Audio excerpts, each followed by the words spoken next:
A new pitch to transform downtown Raleigh in the next 5 years. We'll explain the innovative ideas on the table and what's next for the billion-dollar plan. Then, both presidential candidates support no tax on tips.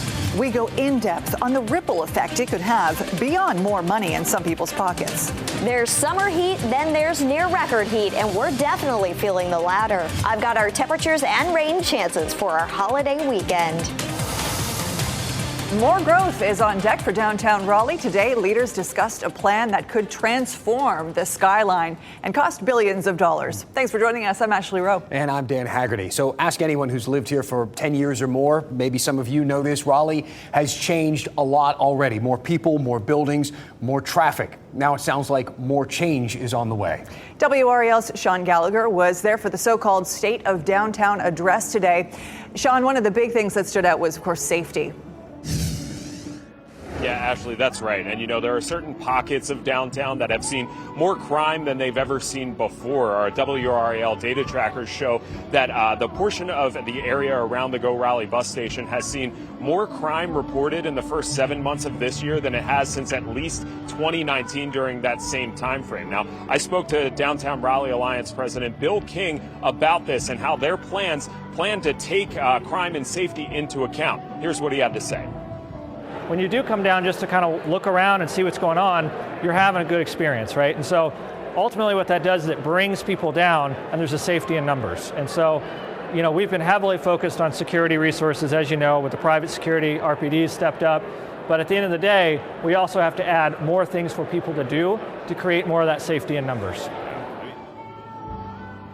So tonight's a perfect example of what he's talking about here on activating Fayetteville Street. You can see here behind me the Live After 5 concert series is well underway. He says that they need more of these nightly types of events to bring people downtown. Those safety and numbers kind of aspect and that idea is what this kind of event represents. Very interesting. Sean, give us an idea of some of the other things that they were talking about in this transformation.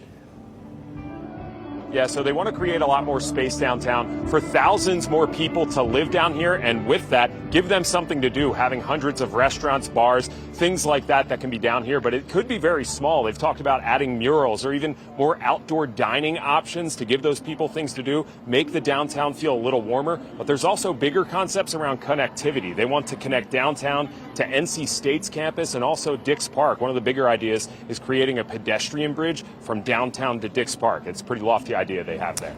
Yeah, speaking of ideas, it's one thing to just talk about it all. How are they going to get this done, Sean?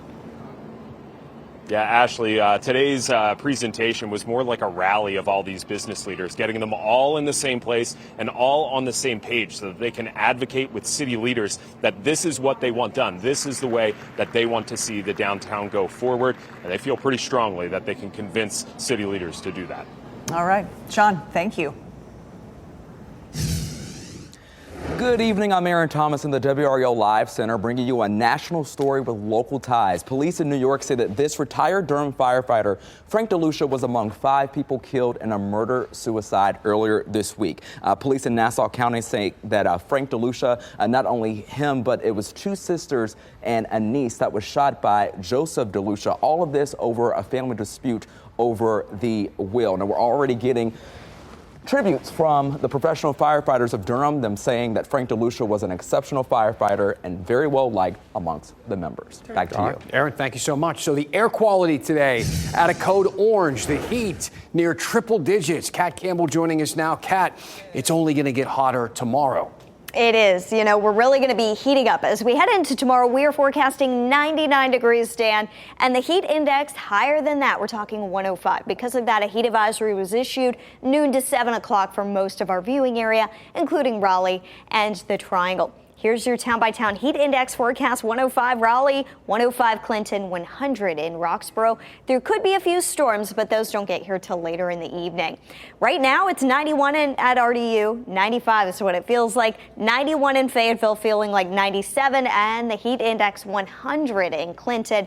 We have had a code orange air quality alert today due to ozone. That lasts until 8 o'clock for Wake County and Franklin County due to some wildfire smoke moving into the area.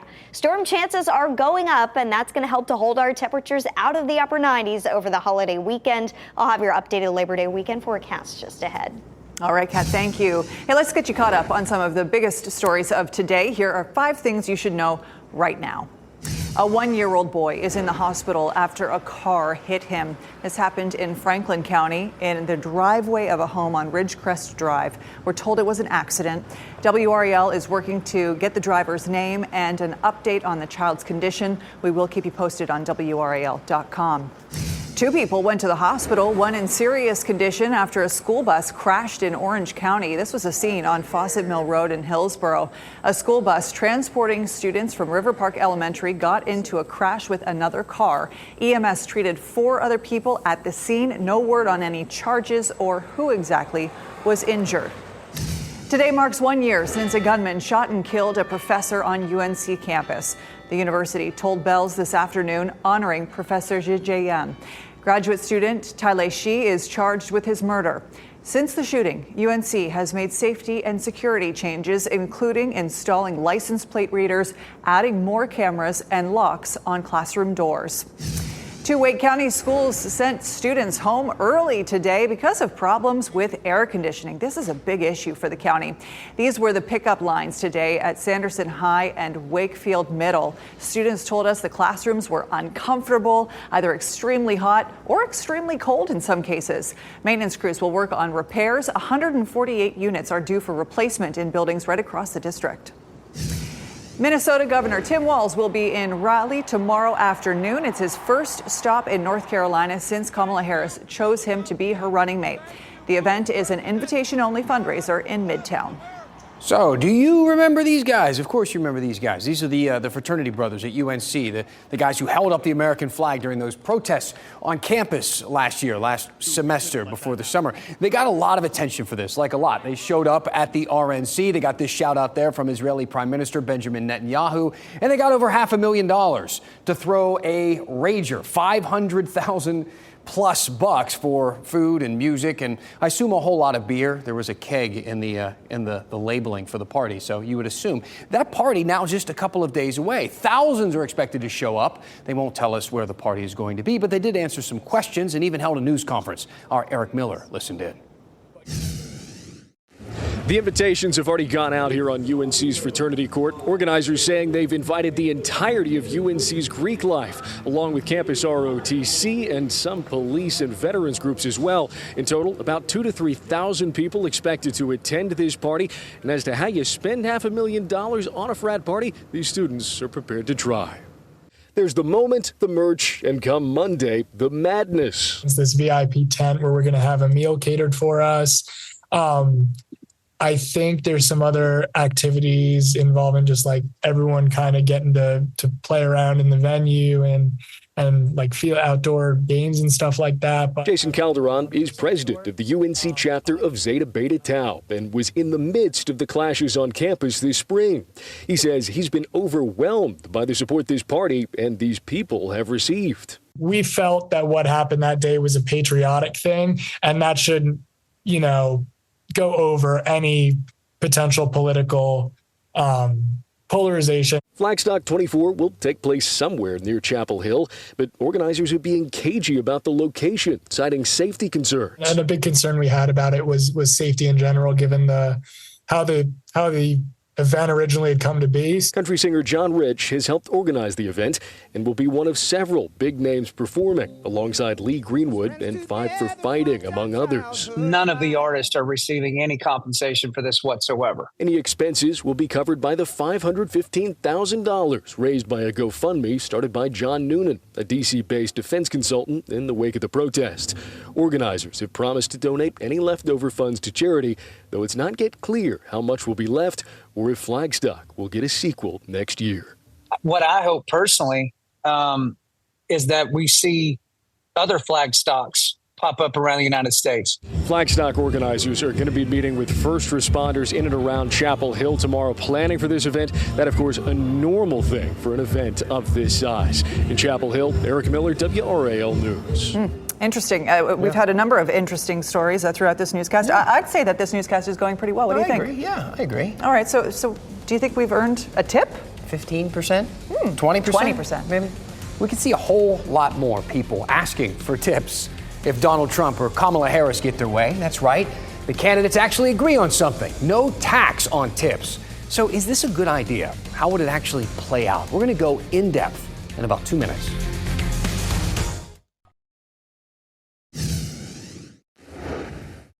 I think it's fair to say that Trump and Harris aren't huge fans of each other. But on one weirdly specific topic, they're two peas in a pod: no tax on tips. We are going to not charge taxes on tips, people making tips. Eliminate taxes on tips for service and hospitality workers. So they both made their announcements during campaign stops in the battleground state of Nevada, coincidentally in the city of Las Vegas, where there are lots of people who work for tips, but are surprisingly not really tipped that well. Money.com published a study last year that says Delaware tips the best. Hi, I'm in Delaware, at 21.8%. My people in Dub V came in at number 5, wild, wonderful, and generous. North Carolina landed at 22, tipping an average of 19.7%. And way down at the bottom, at number 47, you find Nevada. Now, I'm not exactly sure why. There are probably lots of reasons for that, but here's one that got my attention. Last year, Formula One came to town, along with thousands of foreigners from countries around the world, mostly Europe. And apparently, none of the Vegas servers wanted to wait on them. The local Las Vegas Fox station covered the story, with one server saying, quote, wait staff would divide the European tables evenly between them, knowing they would tip very little or not at all. You see, most of the world doesn't tip, or they only tip when they truly get exceptional service. In some countries, like Japan, it's considered rude, like an insult to their line of work. Tipping here is unique. It's not only encouraged, it's expected, and not just by the workers. It is actually baked into our laws, which begs the question, are you supposed to tip at a bakery? I never know. Let's go in depth on no tax on tips.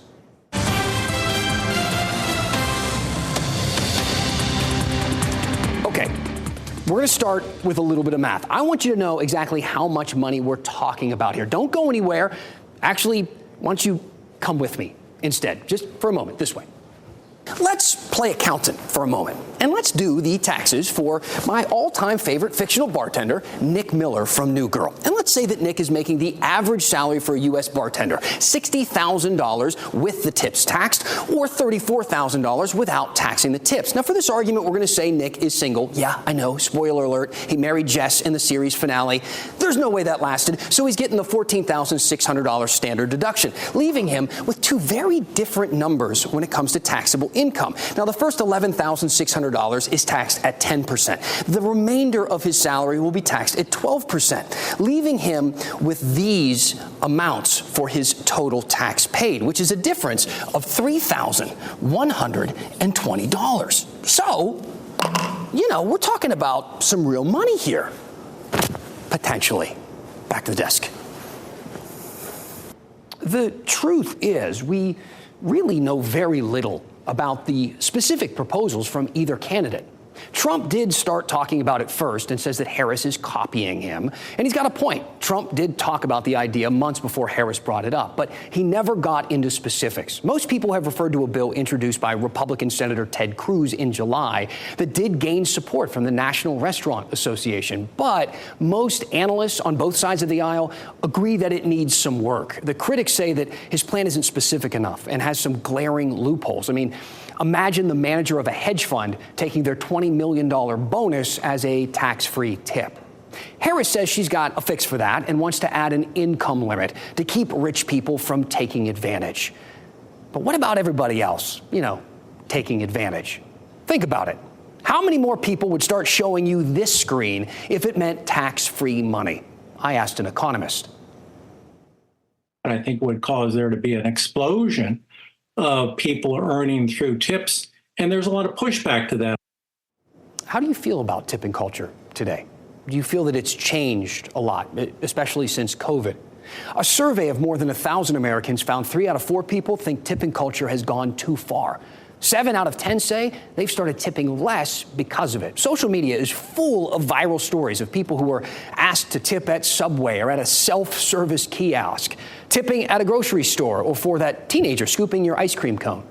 Last week, I went to Panera. I got 2 pastries from the display case, and they asked for a tip. You're giving people, as you said, an incentive to try to earn more of their money through tips. It would be akin to me when I was teaching students. As they went out the door, I might say, okay, if you like today's lecture, I'll take a tip from you. That's a kind of environment I don't think we want to create. Does that feel extreme to you? I mean, kind of. Professors make decent money, but what about the TAs? Maybe we should start tipping them. What about for fast food or an oil change? At the clothing store for a tow truck driver? How about at a pick-your-own strawberry farm? Or pizza when you pick it up? These are all places that I have read complaints about. Is that where we're headed? I don't know. Tell me your thoughts. Do you think that tips should be taxed? Have you been asked to tip at a place that surprised you? Send me an email, dan@WRAL.com. Now, you might be thinking, Dan, you're leaving out some important stuff here. What about just giving everyone a living wage so we don't have to tip, like they do in those European countries that frustrate waiters at the Venetian? Or the fact that many businesses subsidize the tips you do give to those workers so they can pay them less than $3 an hour right here in North Carolina. There's lots to talk about on this topic, but that's going to be it for tonight. I hope you enjoyed this segment. Thank you for stopping by and watching it tonight. So if there's nothing else, you can just... No? Okay, fine. Just emails then. Dan@WRAL.com. Tell me what's on your mind, and we'll go in depth. Dan, you really should have tried for 25% or something. You know, that was a great segment. I could go higher. Last week's weather, I mean, it could have been a lot better than that. But hey, no. So if people are not liking this hot weather this week, we've got some good news for next week, right? Yes, and totally free, I promise. 99 for the high tomorrow. We've got a 20-degree drop coming by next Wednesday. I gotta tell you though, next week's cooler weather doesn't necessarily mean the same as what we saw last week. The air's not as dry, there's gonna be more clouds, and it's not an entirely dry forecast necessarily. But first, we gotta get through the next couple of days, and of course, Labor Day weekend. We updated storm chances, bumping them up to 50% on Friday. After looking over the new model data, looks like a better chance of some afternoon storms. Saturday stands at a 40% chance, didn't change Sunday's 60% chance. That's still the best chance. And Monday, we're starting to whittle down that forecast a bit. It may end up being the southern half of our viewing area with the best chance of storms on Labor Day. So here's the setup. High pressure is going to break down in the coming days. We're going to see a front dropping in from the north. We call this a backdoor cold front. And that's why you're going to see for tomorrow night, storms move from north to south instead of the typical west to east. Tomorrow morning, we're off to a dry start. Much of the day will be dry, with that southwest wind allowing temperatures to climb to 99. The record is 100, so we could get close. By 3 o'clock, a 20% chance of a storm as the kids are heading home on the bus. And then as we get into tomorrow evening, here's 7 o'clock. Here's that complex of storms that's going to be dropping in from north to south. Models have been pretty consistent about showing the best chance later tomorrow night. That's 10 o'clock around the triangle. And then as it continues to drop south, it should kind of fizzle out overnight. Quiet weather to start Friday morning, but Friday afternoon and evening, we've got these scattered storms that blossom. Once one storm pops up, it may have an outflow boundary that then sparks out a bunch of other storms. So we kind of expect them to grow themselves as we head into the afternoon. 90 degrees the high Friday. Hey, it sounds better than that 99, right? I don't know about you, but I saw just such a stunning sunset as I was driving home last night. It's actually due to some of that haze, that wildfire smoke that's made it to the upper levels and even lower levels of the atmosphere.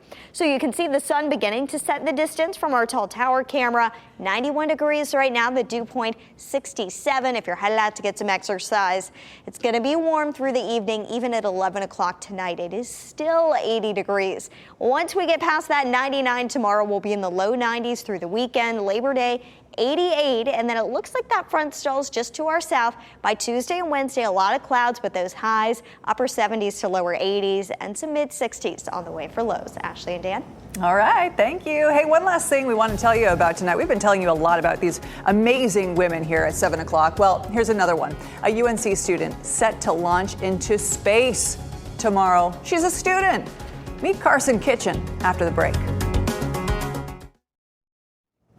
Let's end the show tonight by talking about our state, our world, and how about our universe? Yes, let's start with a historic day in North Carolina history. Today marks 126 years since Pepsi Cola got its name. You might already know the story. In 1893, Caleb Bradham invented the drink in New Bern, serving it up as Brad's drink. 5 years later, he bought the trade name Pep Cola from a company in New Jersey. It's thought that Pep comes from the enzyme pepsin, which used to be part of the soda's secret formula. In 1902, the Pepsi Cola Company was officially incorporated under North Carolina law. Pep was pepsin. What was Coke's special ingredient? Now to the world. We went local. Now we'll go world. The 2024 Paralympic Games are officially open. The opening ceremony took place this afternoon in Paris with more than 4,000 athletes playing 23 sports over the next 2 weeks. Many of the athletes from right here in North Carolina. Hannah Aspen is a swimmer from Raleigh. Desmond Jackson is a track and field athlete from Durham. Heather Erickson, we introduced you to her yesterday. She's from Fayetteville. She's one of the most decorated sitting volleyball players in history. We had her on WRAL News at 7. You can find that interview on our YouTube page.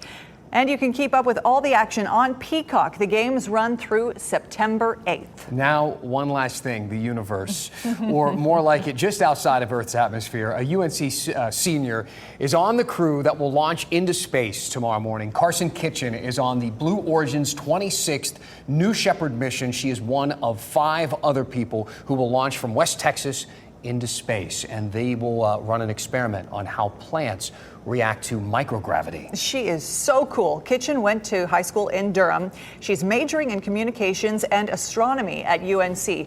Get this, she will be the youngest woman to ever cross into outer space. I mean, what did you do when you were a senior? Wow. What? I mean, there are people who are like, I know her. I went to school with her. I know. Unbelievable. Thank you so much for being with us here on WRAL News. Our next newscast is at 10 on Fox 50 and 11 on WRAL. Keep watching WRAL News over the air Channel 34 and Spectrum Channel 1257.